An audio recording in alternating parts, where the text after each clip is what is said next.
some people think that buying a property like this, say like we bought in 2009 for $50,000, and back then fixing it all up, put in maybe $30,000, $40,000 in the renovations on this multifamily, and then selling it for a $100,000 profit, that's the way to go about it. Make that quick buck, and buy them, and then buy another one, and then flip it again.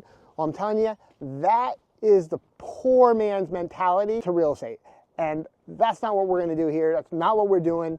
I'm going to tell you how we buy this property, since we've owned it since 2009, and we keep it, and we're actually making more money tax-free. And I'm not talking about the rental. I'm talking about another method. I'm going to go over that today, and that you can that too. And that's how the wealthy keep getting wealthy, is by owning this property forever and never ever selling. As always, guys, we are Two Guys Take on Real Estate. Appreciate you joining our channel. If you haven't yet, hit that subscribe button. And we're coming out with new videos all the time. And if you have any questions or comments about what we're talking about, leave it below. We'll try to answer them as best possible. First thing I want to talk about is forced appreciation. What does that mean? So basically, that's taking a property that is, in need of, repairs, and adding that value. So it could be turning a dining room, so to speak, into another bedroom. So now you can actually rent it out for more than you did before. Fixing up the kitchen, adding new kitchen cabinets, granite, so you can get a better quality tenant, have a more solid income, redoing all the flooring, full repaint, basically all these other improvements that maybe you can do a little bit cheaper than, say, the average, upgrading the whole bathroom too. You can do these cheaper than, say, the average person, because you have all these contacts. Maybe you have a lot of experience, you're a plumber or electrician, or you're very handy, and you can do a lot of that for a cheaper value. So now you put in new bathroom that, let's say, the average person can get it done for $5,000, $6,000, but that adds maybe $10,000 or $12,000 in value that you can then use to increase the property's value.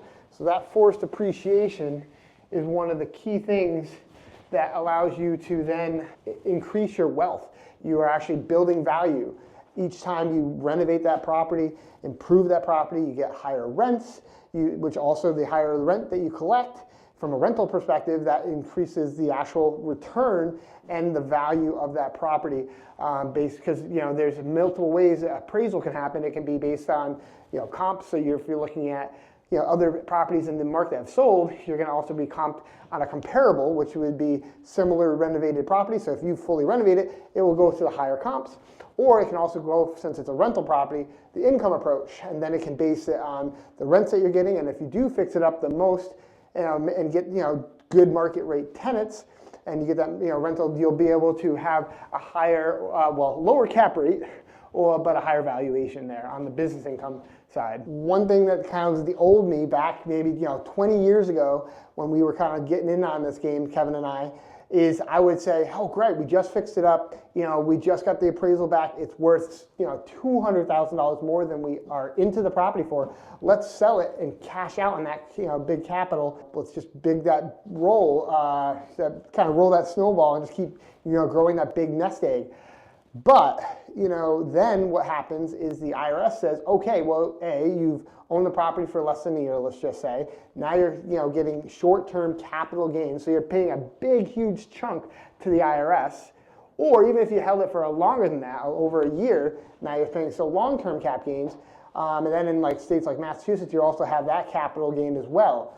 So does that make the most sense? You're going to pay Uncle Sam, but there's a better way, and that is the way we do it with majority of our properties, and that we've done multiple times on this property alone. And that is leveraging the bank. So we bought this property in 2009. We bought it for $50,000 back then. So it's a 3-family. So we have a single family in the back, and we have the 2-family in the front, all in one lot. So I'm in the single family.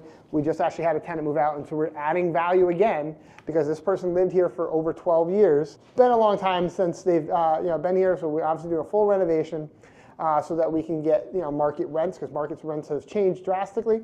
But we basically, when we bought it for $50,000, we put in about $50,000 in back then to all that, and it was valued at around $150,000 back then.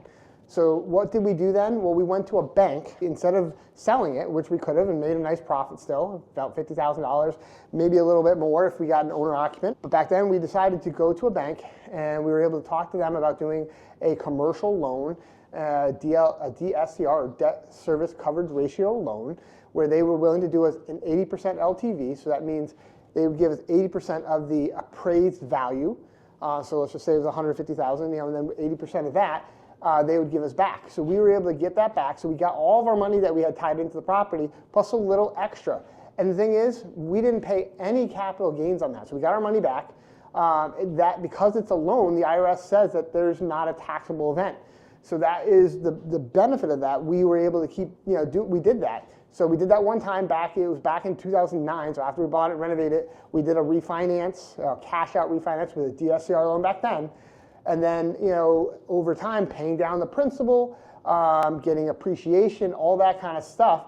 We were able to then do this again about 8 years later. We did another refinance, all right? So we were able to take out another $100,000 in value instead of selling it. Once again, the value went up quite a bit, and we did, basically we did a refinance and took out that cash to use to buy more property. Now you could, use that money, whatever, and the thing is the rent still covered the extra mortgage payments because the rent also went up. And so that's why, once again, it makes no sense to sell. Why would I sell if I can keep refinancing? Because then we just did it again, in 2021, where we were able to do another refinance. And once again, took out another roughly $100,000. And now we've paid now, once again, several years later, we paid down more principal. We're actually now, this tenant moved out. We're going to renovate it again. And this one, once again, we're going to get even a higher rent here. We actually renovated the other two units already, and we got a nicer rent, we got better tenants, and this will be cash flowing. Let's see, this will be cash flowing about over $5,000 a month from these 3 units, and that is a solid return. And once again, we've been paying down the principal and the interest from just the rents that we have. And from some of the refinances, we used that cash that we kept on hand to do these renovations, so it wasn't coming out of our pocket. And that is how we were able to use bank financing. We do that with most of our properties.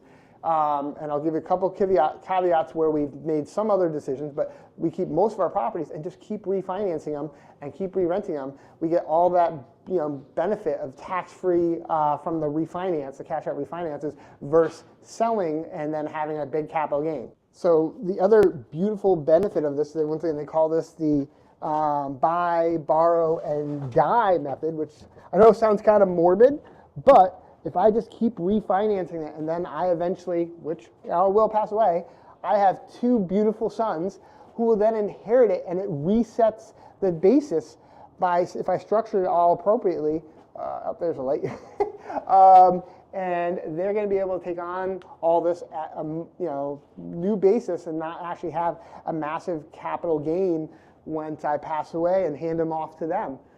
So this is just the benefit of generational wealth. Brand new furnace to the way, bye. Kind of clean up the basement here. This is why I talk about this strategy as the best for generational wealth, where it benefits not just yourself while you're living, it can benefit your kids for many, many, many years to come. Here's the caveat, and we'll go into that right now.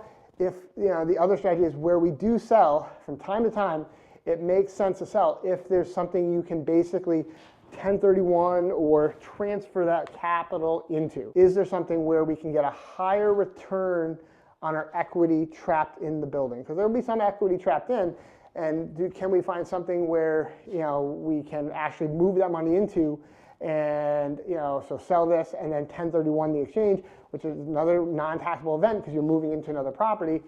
That is another opportunity where we can buy something maybe larger, where we bought in shopping plazas, we've bought in medical office buildings, a car wash, other things where it just made more sense. We saw more cash flow. We think we can do more forced appreciation, whatever it might be, than say this little 3-family house. So we often do that with a lot of our single-family rentals, where we still own, I think, about 30 single-family rentals.